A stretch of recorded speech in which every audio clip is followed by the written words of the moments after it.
betnaija tẹ́ bá lè sanwó bí 1.7 million. Mo ti mọ mi ṣe náà. Senior prophet máa fún wọn ní 1,000 naira. Ó tiẹ̀ ti pọ̀ jù jàre. Náírà kírẹ́dìtì 300 fún wọn Airtel tàbí Glo. Fọlákẹ́ bá gba 30 bay 30,000 ọmọ dáadáa ní Fọlákẹ́. Èló ni wọ́n ń ta Benz, ra Benz. Ẹ̀lẹ́ ilé Banana Island, Adékúnlé Go. Ẹ̀ṣẹ̀ lè rí ilé Banana Island ẹ lè rí ní 200 naira.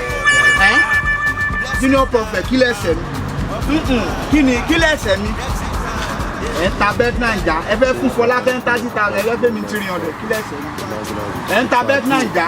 Senior prophet kò rí bẹ́ẹ̀. Tó bá jẹ́ pé báwa ṣe fi pè, tó bá jẹ́ pé báwa ṣe fi pè sílẹ̀ ní ṣé bó ṣe yẹ kó ní Senior prophet ó yẹ kéèyàn dọ́bù ọ̀sùn ẹ̀.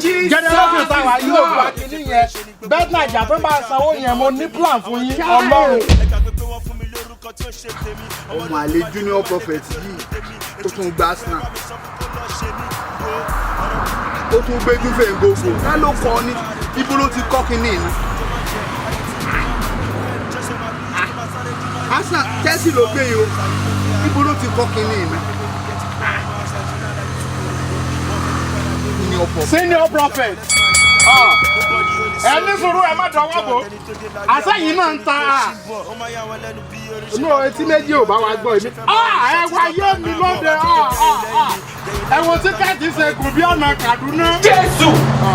Ẹ̀jẹ̀ lẹ́mìí fi pè wọlé. Kílẹ̀ yìí fi pèsè ẹgbẹ́ pèsè.